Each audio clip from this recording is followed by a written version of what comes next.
வணக்கம். இணையத்தில் ட்ரெண்டாகும் இன்றைய செய்திகள், நொடி பொழுதில் ஏற்பட்ட அசம்பாவிதங்கள் என உள்ளூர் முதல் உலகம் வரை நடந்த முக்கிய நிகழ்வுகளை விறுவிறுப்பாக ஓரிரு வரிகளில் வழங்கும் மின்னல் செய்திகளை பார்க்கலாம்.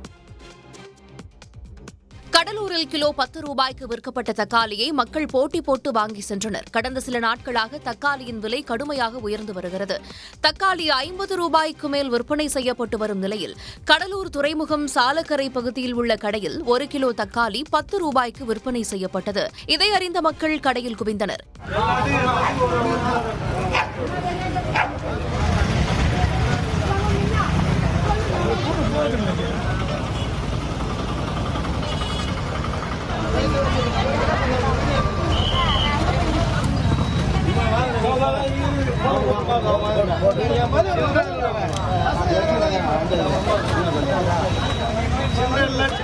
கூட்டம் அதிக அளவில் கூடியதால் டோக்கன் விநியோகிக்கப்பட்டது. திருத்தணி முருகன் கோவில் அருகே சாலை நடுவே இருந்த தடுப்பில் நள்ளிரவு அரசு பேருந்து ஏறி விபத்துக்குள்ளான சிசிடிவி காட்சி வெளியாகியுள்ளது.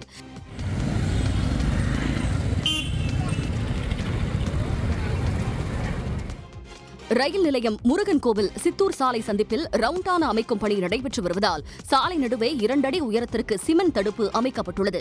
சாலை ஆக்கிரமிப்புகளை அகற்றாமல் தடுப்பு அமைக்கப்பட்டதே விபத்திற்கு காரணமாக கூறப்படுகிறது. ராஜபாளையம் அருகே ஆற்றில் நீர்வரத்து அதிகரித்ததால் மேற்கு தொடர்ச்சி மலையடிவாரத்தில் உள்ள ஐயனார் கோவிலுக்கு சென்றுவிட்டு ஆற்றை கடக்க முடியாமல் தவித்த பக்தர்களை ஊர்காவல் படையினர் மீட்டனர்.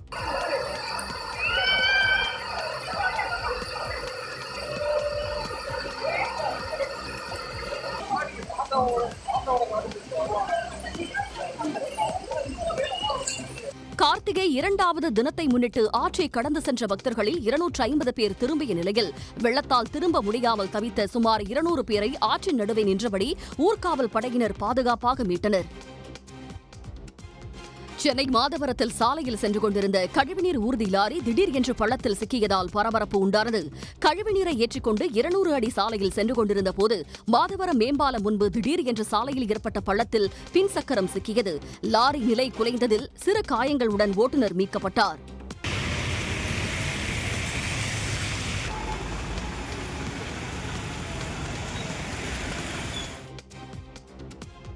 விமல், யோகி பாபு, சிருஷ்டி டாங்கே உள்ளிட்டோர் நடித்துள்ள மகாசேனா திரைப்பட குழுவினர் சிதம்பரம் நடராஜர் கோவிலில் சாமி தரிசனம் செய்தனர். படத்தின் இயக்குநர் தினேஷ் கலைச்செல்வன், நடிகைகள் சிருஷ்டி டாங்கே, மகிமா குப்தா ஆகியோர் நடராஜரை வழிபட்டனர்.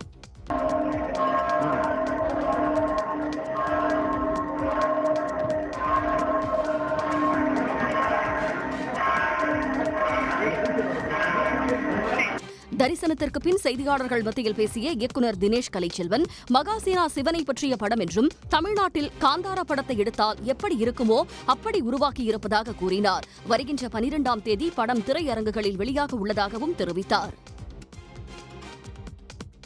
உலக மாற்றுத்திறனாளிகள் தினத்தை ஒட்டி பட்டுக்கோட்டையில் 1000த்திற்கும் மேற்பட்ட மாற்றுத்திறனாளிகள் பேண்ட் வாத்தியம் முழங்க பிரம்மாண்ட பேரணி சென்றனர். மணிக்கூண்டு பகுதியில் இருந்து பேரணியாக சென்று பெரியார் சிலை முன்பு பட்டாசு வெடித்து 10 கிலோ கேக் வெட்டி தமிழ்நாடு முதலமைச்சருக்கு நன்றி தெரிவித்தனர்.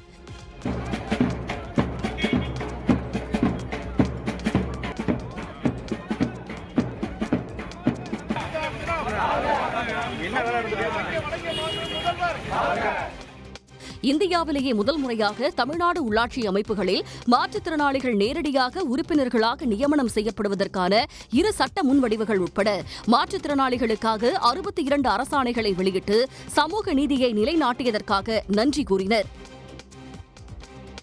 திருவண்ணாமலை கிரிவல பாதையில் தூய்மை பணியை ஆய்வு செய்த ஆட்சியர் தூய்மை பணியாளர்களை கையெடுத்து வணங்கி நன்றி தெரிவித்தார்.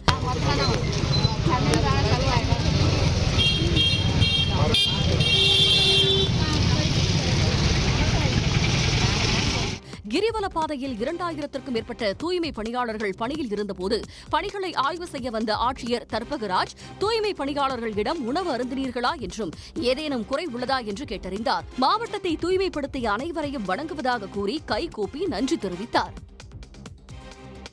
ஒடிசாவின் சந்திரபாகா கடற்கரையில் 15வது சர்வதேச மணல் சிற்ப திருவிழா கோலாகலமாக நடைபெற்று வருகிறது. புகழ்பெற்ற சூரிய கோயில் அமைந்துள்ள கோனார்க்கு கோயில் அருகே பத்மஸ்ரீ விருது பெற்ற மணல் சிற்ப கலைஞர் சுதர்ஷன் பட்நாயக் தலைமையில் திருவிழா நடைபெறுகிறது.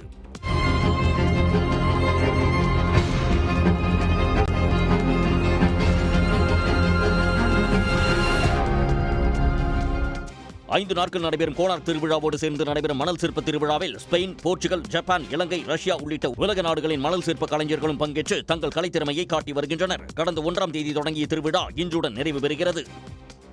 உடனுக்குடன் செய்திகளை தெரிந்து கொள்ள சன் நியூஸ் பெல் ஐகானை கிளிக் பண்ணுங்க.